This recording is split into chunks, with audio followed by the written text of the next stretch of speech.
Hello traders, and thanks for tuning in to this week's market outlook from Exness. In this video, we're going to be taking a look at a possible position that traders might be interested in over the next few days, the narrative driving that possible movement, and what traders who were to take the position would need to be aware of in terms of news and economic data.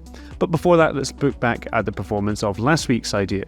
Last week's idea was a possible sell for euro-dollar from around $1.08. That idea, unfortunately, was quite inaccurate. It's possible that it could still be triggered, but for the moment, certainly, it seems to have been completely inaccurate. Now, for this week's idea, I'm Michael Stark, Financial Content Manager, and joining me to give the idea is Andreas Themistocleus, Trading Specialist. Thanks so much, Andreas, for being here and for being willing to give the idea. Hello, Michael, and thanks for having me. What do you think over the next few days? What do you think is a possible position that traders might be interested in looking at? So this week, my attention is on the pound-loonie pair for a potential long trade with a target around the 1.70 or 1.71 price area. The price found sufficient resistance on the upper band of the Bollinger Bands and is currently correcting to the downside. This might be coming to an end since there is the dynamic support area between the 50 and 100-day moving averages just below the current area of trading.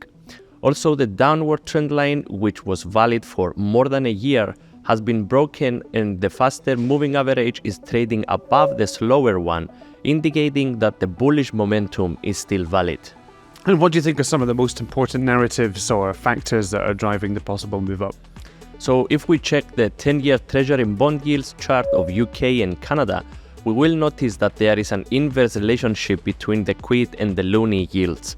The British pound has gained ground more aggressively than the loonie and is near the yearly high, meaning that capital is flowing into the British pound more aggressively than the Canadian dollar. And could you give us a quick summary of what are the most important events, economic releases, and other factors traders would need to be monitoring in the next few days if they were to take the position? So in terms of economic data that could influence this trade, there is the Bank of England interest rate decision where a single hike is expected to support the pound, and the British consumer confidence on Thursday the 22nd.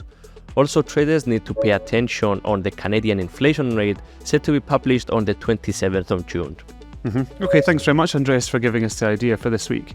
And in summary, the possible idea for a trade this week is a buy for the pound sterling against the Canadian dollar with a possible target around 170 to 171.